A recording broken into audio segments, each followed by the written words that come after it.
ಇತ್ತೀಚಿನ ಸಂಚಿಕೆಗಳನ್ನು ಜಾಹೀರಾತಿನ ಕಿರಿಕಿರಿ ಇಲ್ಲದೆ ನೋಡಿ.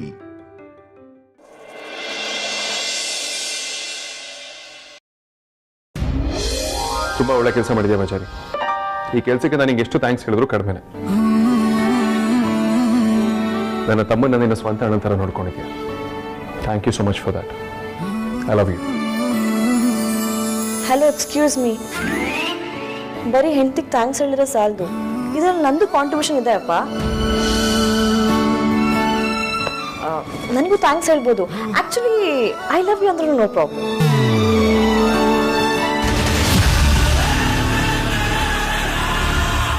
ಆಯ್ತು, ನಿಂಗೂ ಕೂಡ thanks. I love you too. Vedant,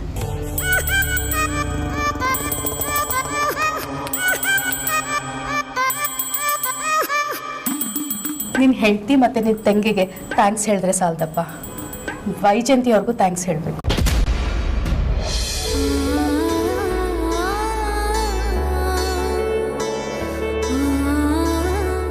ಅರ್ಥ ಆಗಲಿಲ್ವಾ? ನನ್ನ ಮಗ ಮೆಟ್ಲ ಮೇಲಿಂದ ಬಿದ್ದು ಹೇಳಕ್ಕಾಗದೆ ಅಲ್ಲೇ ಮಲ್ಗೆ ಇದ್ದ. ಪಾಪ, ಅವನಿಗೆ ತುಂಬ ಪೆಟ್ಟಾಗಿತ್ತು. ವೈಜಯಂತಿ ಅವರೇ ಅವನಿಗೆ ಆರೈಕೆ ಮಾಡಿದ್ದು.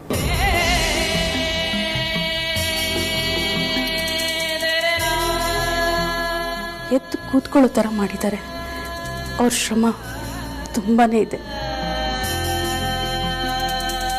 ಈಕೆ ಮನಸ್ಸಿನಲ್ಲಿ ಕಲ್ಮಶ ಇಲ್ಲ. ಈಕೆ ಮುಖದಲ್ಲಿ ದೈವಿಕ ಕಡೆ ಕಾಣಿಸ್ತಾ ಇದೆ. ಈ ನಿನ್ನ ತಮ್ಮ ಬದುಕುಳಿದಿದ್ದೆ ಈ ತಾಯಿಲಿರೋ ದೈವಶಕ್ತಿಯಿಂದ. ಹೌದಮ್ಮ, ನೀವು ಹೇಳ್ತಿರೋದು ನಿಜ. ಅಮ್ಮ, ನಿಮ್ಮ ಕೈಗುಣದಿಂದ ಅಜ್ಜಿ ಕೂಡ ಬೇಗ ಹುಷಾರಾಗ್ತಿದ್ದಾರೆ.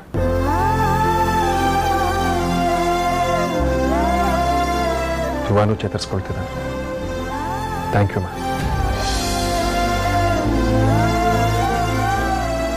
ಧ್ರುವ, ವೈಜಯಂತಿ ಅವ್ರು ಮಾಡಿರೋ ಸೇವೆನ ನಾನು ಮಾಡೋಕ್ಕಾಗಲಿಲ್ಲ ಅಂತ ತುಂಬ ಬೇಜಾರಾಗ್ತಾ ಇದೆ ಕಣು. ಪಾಪ ವೈಜಯಂತಿಯವರು ನನ್ನ ಜಾಗದಲ್ಲಿ ನಿಂತ್ಕೊಂಡು ನಿನಗೆ ಆರೈಕೆ ಮಾಡಿದ್ದಾರೆ. ಸದ್ಯಕ್ಕೆ ಅವರೇ ನಿನಗೆ ತಾಯಿ ಥರ ಆಗಿದ್ದಾರೆ.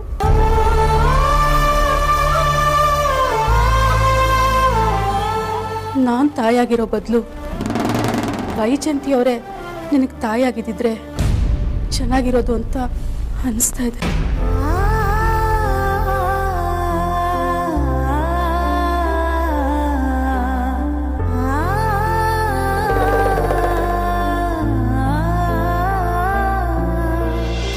ವೈಜಯಂತಿಯವರೇ, ಧ್ರುವಂಗೇನಾದರೂ ಕುಡಿಯೋಕೆ ತರ್ತೀರಾ?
ಪೌಡ್ರನ್ನ ಧ್ರುವನ್ ಹಾಲಿಗೆ ಮಿಕ್ಸ್ ಮಾಡಿ ಏನಾದ್ರು ಕುಡಿಸಿದ್ರೆ 5 ನಿಮಿಷಕ್ಕೆ ಗೊಟಕ್ಕಂತಾನೆ.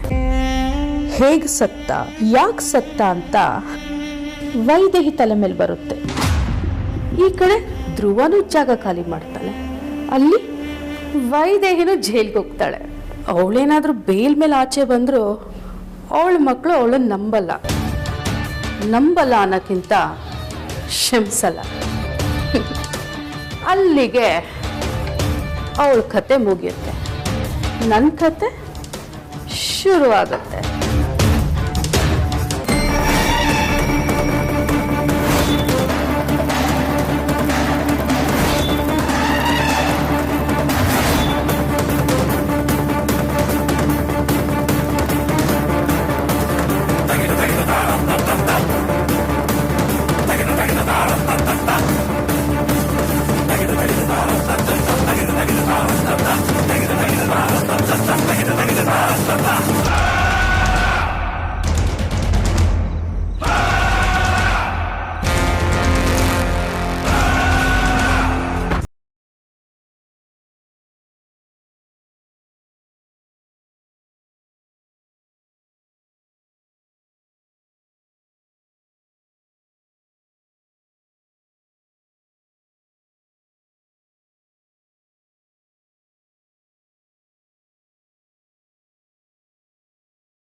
ಅಪ್ಪ, ಇವತ್ತಿನ ಕೆಲಸ ಮುಗೀತು.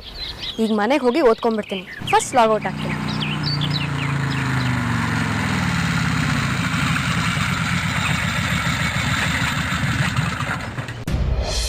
ಹಾಯ್ ಅಂಜು.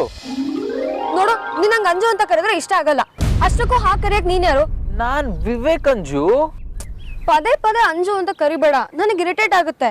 ಹಾಗೆ ಕರೆಯೋದು ನಮ್ಮ ಮನೆಯವ್ರು ಮಾತ್ರ. ಏನು ಹೆಣ್ಮಕ್ಳಪ್ಪ ನೀವು. ಅರ್ಧ ಆಯಸ್ನ ಬರೀ ಜಗಳ ಆಡದಲ್ಲೇ ಟೈಮ್ ವೇಸ್ಟ್ ಮಾಡ್ತೀರಾ. ಅರ್ಧ ಹೆಸರು ಕರೆದ್ರೆ ಅಪ್ಪ ಕರೆಯೋದು ಅಂತೀರಾ, ಪೂರ್ತಿ ಹೆಸರು ಕರೆಯಿದ್ರೆ ಅಮ್ಮ ಕರೆಯೋದು ಅಂತೀರಾ. ಅದ್ ಏನಂತ ಕರಿಬೇಕಂತ ನಮ್ಗಂತೂ ಗೊತ್ತಾಗಲ್ಲಪ್ಪ. ಗೊತ್ತಿಲ್ಲ ಅಂದ್ರೆ ಏನು ಕರಿಬಾರ್ದು, ಸುಮ್ನಿರ್ಬೇಕು ಅಷ್ಟೇ. ಕರೀದೇ ಇರಕ್ಕಾಗುತ್ತಾ ಅಂಜು? ನೋಡು ವಿವೇಕ್, ಅಂಜು ಗಿಂಜು ಅಂತ ಕರೆದ್ರೆ ಚೆನ್ನಾಗಿರಲ್ಲ. ಅಂಜು ಅಂತ ಕರೆಯೋದು ನಮ್ಮ ಮನೆಯವ್ರು ಮಾತ್ರ. ಸರಿ ಸರಿ ಸರಿ ಸರಿ ಸರಿ ನಿಮ್ನ ಅಂಜು ಅಂತ ಕರೆಯೋದು ನಿಮ್ಗೆ ಇಷ್ಟ ಆಗಿಲ್ಲ ಅಂತ ಇವಾಗ ತಾನೇ ಗೊತ್ತಾಗ್ತಿದೆ ಅಂಜಲಿ ಅವರೇ.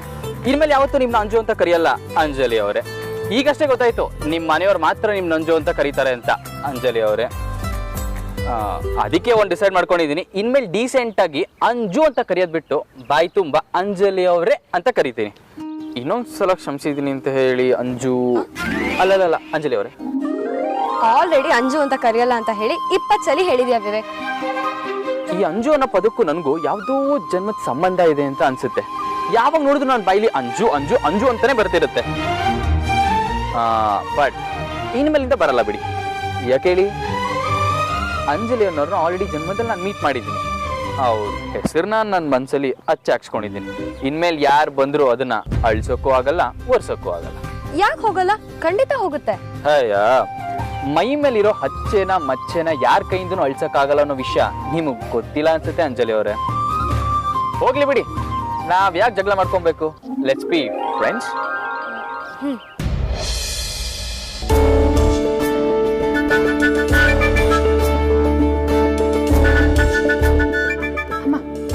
ಕೊಡಿ, ನಾನು ಕೊಡಿಸ್ತೀನಿ.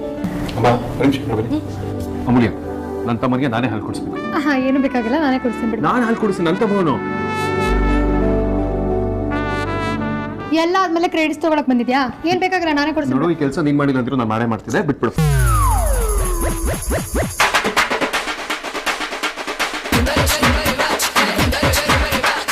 ಇಲ್ಲ ಇಲ್ಲ, ಇದೆಲ್ಲ ನನ್ಗೆ ಬೆಲೆ ಗೊತ್ತು, ಬೇಕಾಗಿಲ್ಲ. ಸರಿ ಇರೋದಿಲ್ಲ ಅಂತ ನೋಡಿ. ನಾನು ಹುಷಾರು. ಅಯ್ಯೋ ಅಣ್ಣ ಬಿಡು.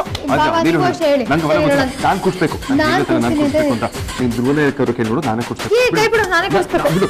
ಓ ಗಾಡ್, ಚೀಟಿ ಹಿಡಿಕೊಂಡ್ರು.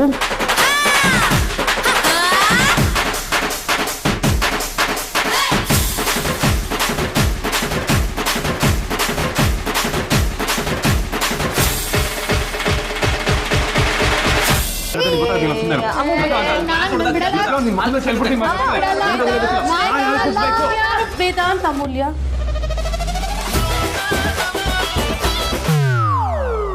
ಯಾಕೆ ಚಿಕ್ಕ ಮಕ್ಕಳ ತರ ಕಿತ್ತಾಡ್ತಾ ಇದ್ದೀರಾ?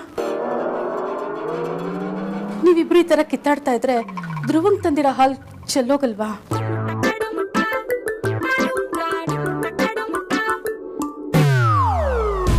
ನನ್ನ ಮಗ ಧ್ರುವ ಎಲ್ರಿಗೂ ಒಂದೇ. ಅವನ ಮೇಲೆ ಎಲ್ರಿಗೂ ಪ್ರೀತಿ ಇದೆ. ಹಾಗಂತ ಎಲ್ರೂ ಕುಡ್ಸಕ್ಕಾಗೋದಿಲ್ಲ, ಯಾರೊಬ್ರು ಕುಡ್ಸಿ. ಅತ್ತೆ ಹೇಳ್ತೀರ ಅಂತ ಬಿಡ್ತಿದ್ದೀನಿ. ಇಲ್ಲೊಂದಿದ್ರ ಇರ್ತಿತ್ತು ಇವತ್ತು ನಿನಗೆ. ಏನ್ ಮುಖ ನೋಡ್ತಿದ್ಯಾ? ತಗೋ ಕುಡ್ಸೋ. ಬೇಕಾಗಿಲ್ಲ, ನೀನೇ ಕುಡ್ಸ್ಕೊ. ಯೋ, ಒಂದ್ಸತಿ ಹೇಳಿದ್ರೆ ಅರ್ಥ ಆಗಲ್ವಾ? ತಗೊಳ್ಳೆ, ಕುಡ್ಸೋ.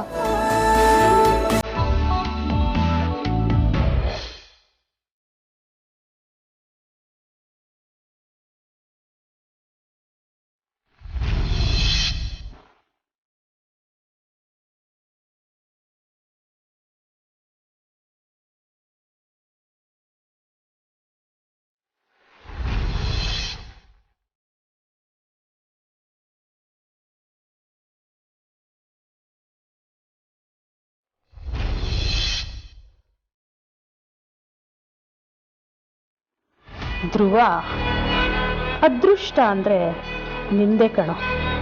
ಅಮ್ಮ ಮಾಡ್ಕೊಂಡು ಬಂದಿರೋ ಔಷಧಿನ ಅಣ್ಣ ಕುಡಿಸ್ತಾ ಇದ್ದಾನೆ. ಒಂದು ಲೆಕ್ಕದಲ್ಲಿ ನಿನ್ನ ಸಾವ್ಗೆ ಇಬ್ರು ಪಾಲಾದ್ರು. ಕುಡಿ ಕುಡಿ, ಇನ್ನೊಂದು 5 ನಿಮಿಷಕ್ಕೆ ಶಿವನ್ ಪಾದಕ್ಕೆ ಸೇರ್ಕೊಳ್ತೀಯ.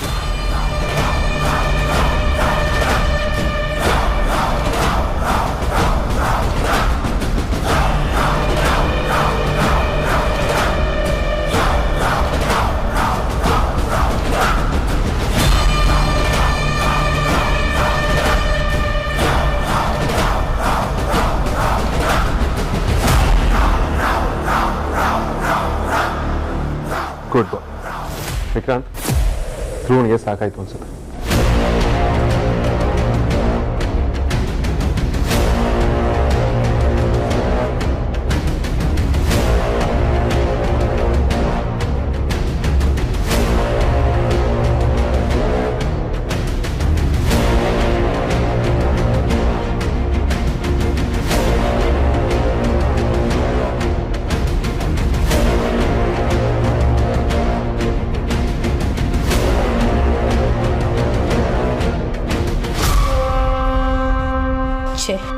ಇಷ್ಟೊತ್ತಾದ್ರೂ ಏನೂ ಆಗ್ತಿಲ್ವಲ್ಲ.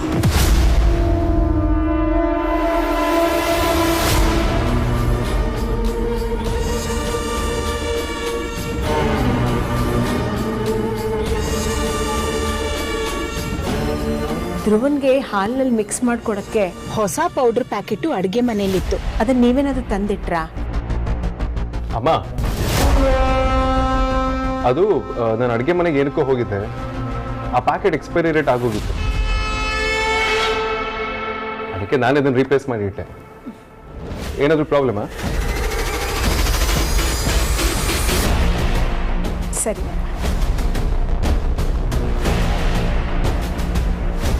ಛೇ, ಈ ವೇದಾಂತ್ ನನ್ನ ಪ್ಲಾನ್ನೆಲ್ಲ ಹಾಳು ಮಾಡಿಬಿಟ್ಟ.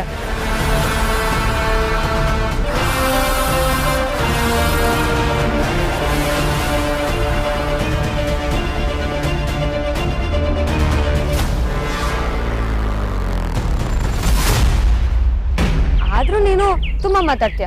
ಇಷ್ಟ ಆಗ್ತಿದ್ರು ಪರವಾಗಿಲ್ಲ, ಕಷ್ಟ ಆಗ್ಬಾರ್ದು. Just a minute.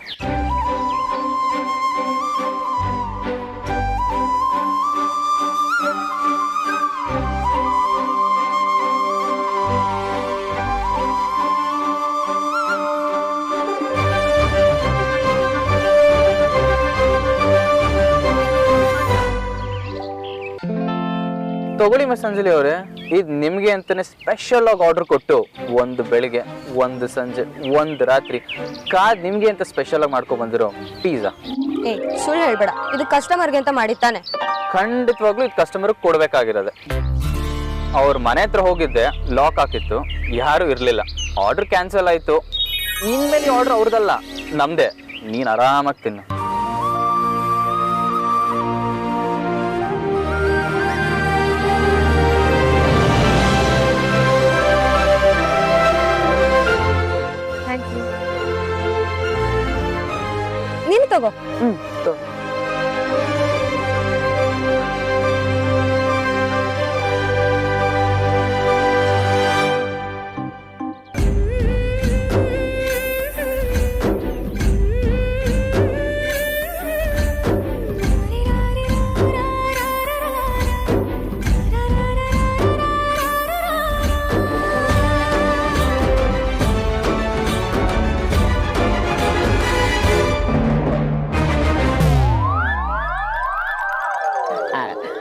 ಅಜ್ಜಿ ಅಜ್ಜಿ ಚೆನ್ನಾಗಿದ್ದೀರಾ?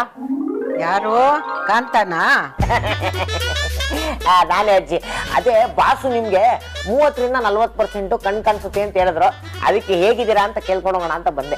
ಅಲ್ವೋ, ದಿನಾ ಮನೆಗ್ ಬಂದು ಹೋಗ್ತಾ ಇದೀಯಾ, ಒಂದು ಸಾರಿನಾದ್ರೂ ನಾನು ನೋಡ್ಬೇಕು ಅಂತ ಬಂದಿದ್ಯಾ? ಈಗ ಯಾಕೆ ಬಂದೆ? ನಾನ್ ಸತ್ ಮೇಲೆ ಬರ್ಬೇಕಾಗ. ಅಯ್ಯಯ್ಯೋ, ಯಾಕೋ ನಿನ್ನ ಕಣ್ ಕಾಣಲ್ವೇನೋ? ಕೆಳಗಡೆ ಬಿದ್ದೋದೇನೋ?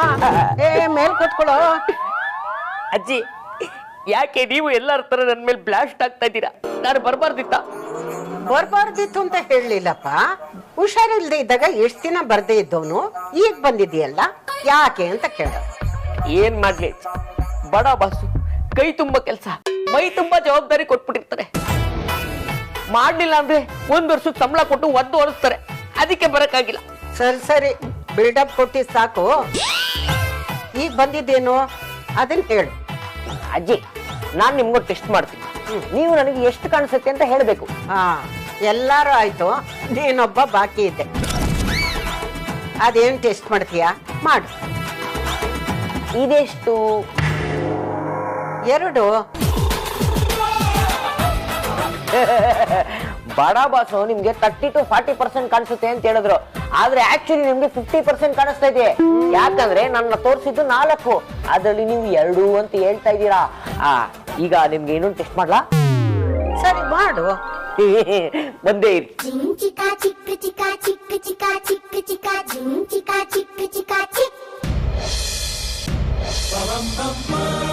ಅಜ್ಜಿ, ಈಗ ನಾನು ಬೋರ್ಡ್ ಮೇಲೆ ಬರಿತೀನಿ, ಅದನ್ನ ಏನು ಅಂತ ನೀವು ಹೇಳ್ಬೇಕು, ಸರಿನಾ? ಸರಿ.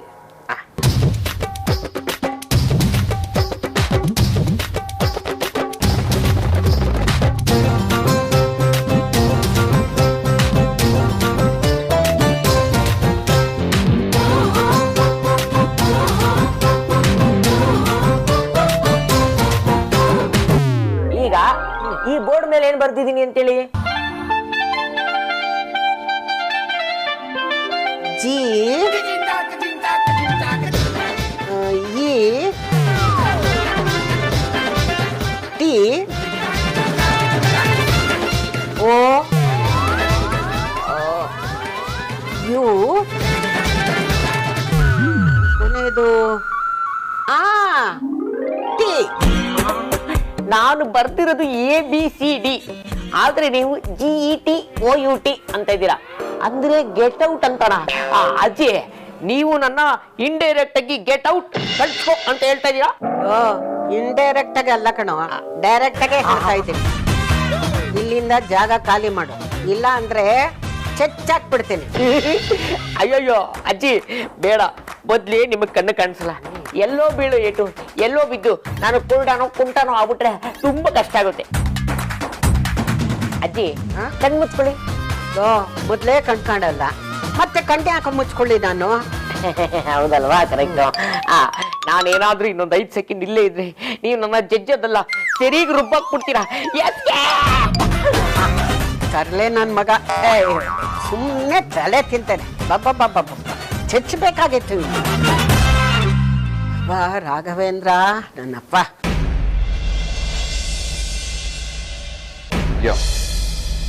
Yes, madam. Yeah, I think that works. That sounds good. ನಿಮ್ಮ ಪ್ರಪೋಸಲ್ ನನಗೆ ಇಷ್ಟ ಆಯಿತು, and of course I went through the quotation as well. But ನಂಗೆ ಸ್ವಲ್ಪ ಎಕ್ಸ್ಪೆನ್ಸಿವ್ ಅನ್ನಿಸ್ತು, but we can still work on it.